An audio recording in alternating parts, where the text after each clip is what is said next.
मित्रों, बात stress management को लेके है और आज का समय स्ट्रेस मैनेजमेंट का है। आज जिस तरह से स्ट्रेस से लोग पीड़ित हैं, स्ट्रेस मैनेजमेंट की तरफ लोगों का ख्याल गया है और मुझे लगातार स्ट्रेस मैनेजमेंट पे काम करने का अवसर मिला है। सैकड़ों लोगों के साथ मुझे वर्कशॉप्स करने का लगातार अवसर मिल रहा है और लगातार लोगों से जब मैं इंटरेक्ट कर रहा हूँ तो अलग अलग दिशाओं में उनके स्ट्रेस की समस्याएं हैं।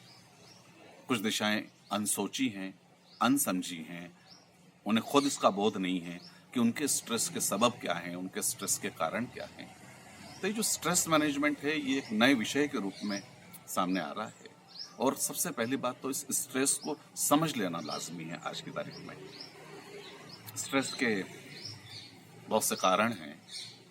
कुछ कारण परिस्थितिजन्य हैं, कुछ कारण स्वभावजन्य हैं। पहले हम स्ट्रेस के कारणों को समझें तो उसके निदान के बहुत से उपाय खुद ही सामने आ जाते हैं। देखिए, एक कारण स्वभावजन्य है। स्वभावजन्य को हम ऐसे समझें कि हम मनुष्य हैं, असीमित संभावनाएं हम में हैं, लेकिन हमारी संभावनाएं साकार कब होंगी, कैसे होंगी, किस दिशा में होंगी, शायद इसका हमें कई बार बोध नहीं है। हम इसको दूसरी तरह से समझें कि एक भैंस अगर है, वो अपने भैंस होने में पूरी तरह राजी है, उसके आगे की कोई यात्रा की गुंजाइश नहीं है, ना उसमें कोई इस तरह की उत्कंठा है। रोज एक जैसी घास खा के भी वो संतुष्ट है, उसमें कोई स्ट्रेस नहीं है।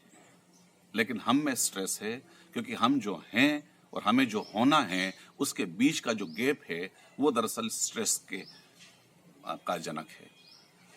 ये एक स्वभावजन्य स्ट्रेस का छोटा सा एग्जाम्पल हुआ। कुछ स्ट्रेस जो है अब परिस्थितिजन्य है। परिस्थितिजन्य ऐसे हैं कि आजकल की जो परिस्थितियां हैं सतत, जिससे हम संबद्ध हैं, जिससे हम किसी रूप में जुड़े हैं, या सीधे शब्दों में कहूं कि संक्रमित हैं।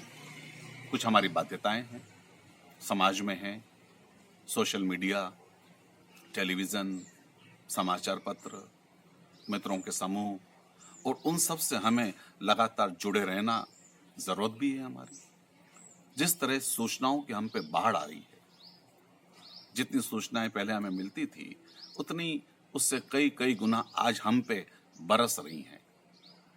हम व्हाट्सएप के संदेशों को देखें तो लगातार हम पे बरस रहे हैं। टेलीविजन पे लगातार खबरें, और माफी चाहूंगा उसमें नकारात्मक खबरें ज्यादा हैं। बातचीत का एक लगातार हिस्सा जो है इस नकार से संक्रमित है और बातचीत में लगातार नकारात्मकता है। समाज में भागम भाग है, कंपटीशन है, तुलना है, ईर्ष्या है, महत्वाकांक्षा है, और ये सारी चीजें परिस्थितिजन्य रूप में हमें तनाव में ला रही हैं। एक स्ट्रेस का जो दिशा हो सकती है, आयाम हो सकता है, वो सकारात्मक हो सकता है। जैसे मैंने कहा कि हम अपनी संभावनाओं को साकार करने की दिशा में अगर सोचते हैं और वो हमें प्रेरित करती हैं, कुछ बेहतर करने के लिए प्रेरित करती है, ये स्ट्रेस स्ट्रेस है, ये स्ट्रेस का सकारात्मक रूप है।